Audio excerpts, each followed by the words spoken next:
TikTok series idea. I want to do a multi-part series of videos on the rotary engine. Nothing fancy, just a few explanations here and there on what causes them to fail, how to prevent it, and why I don't think living with a rotary is so bad. Honestly, I'll probably start immediately after this, but I would like this video to gauge the kind of interaction that I might get from that kind of series. So if you like the idea of that, like a comment or something. I don't know. I don't really care about analytics, really. I just like to educate people on the rotary engine just a little bit. I don't care about views or anything, but having people comment and like will get it around a bit more, and therefore more people might understand the engine a bit. Because I do have some things to say that not everyone covers, because I've looked into these engines quite extensively. So, yeah. Part 1 of my rotary informational series, something I want to talk about, the catalytic converters, and why they fail, particularly on the RX8. Well, for starters, spark plugs and coil packs.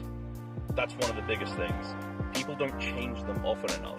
What this leads to is them not working as well, not burning the fuel efficiently, and then clogging up the exhaust ports, or the catalytic converter. When that fails, a lot of other things fail. And if you're not burning the fuel properly, carbon builds up. Failure. That's one reason they die. You gotta change your coil packs, upgrade them, do your spark plugs regularly. If you do that, already you're on the path to having a long-living rotary engine. That's not the only thing you have to do, but it helps. Heck, even upgrade the exhaust system. That'll make it flow better, it'll be less likely to clog up. Again, you'll live. So coil packs, spark plugs. Check them regularly, make sure you're burning your fuel properly. Okay? Rotary informational, part 2. Do not baby your rotary. They need to be driven hard. Do not drive it at low RPMs for long periods of time, you will foul off the plugs. So not only do you need to drive them hard, if you're driving on the motorway for extended periods of time, vary the RPM or you will foul the plugs. Do not keep them at a consistent RPM, shift down a gear or two, let it rev, give it a bit of a pull, and then go back to normal. Don't have to do this all the time, just if you're going for a long drive, make sure you're not just sitting at 1 RPM. Vary that shit up, have fun with it. That's how they're designed, frankly.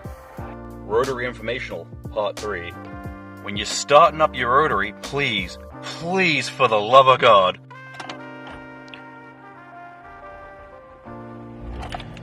let it warm up before you speed off. If you start doing 9,000 RPM pulls straight off the bat, you're gonna fucking break your engine. The 13B, at least that I know of, is made of different little metals that all heat up at different rates. So if you're then heating that engine up real quick, you're gonna warp something. You're gonna break it. Just don't. Wait until your needle starts moving, then you can pull away, but I'd keep it under 3K if at all possible. That way the engine will warm up nice and evenly, and you won't break it. Rotary informational, part 4. I can't believe this isn't episode 1 of this series. Premix. Super duper important. Some people with rotaries, for whatever reason, do not premix. Yes, the engines do have a sacrificial injection system that sacrifices oil from their own pan and puts it into the motor. This isn't always enough, especially on the RENESIS motor, the Series 1, definitely, where it only has 2 injectors per the rotor, which only covers the outer sides of the seal and not the center, so the center wears faster. That's why on the Series 1 at least, it is very, very recommended you premix to prevent that wear. Your motor will probably live a little bit longer. You might go through a fuel filter a little bit faster, but what would you prefer, fuel filter or motor? It can be that simple.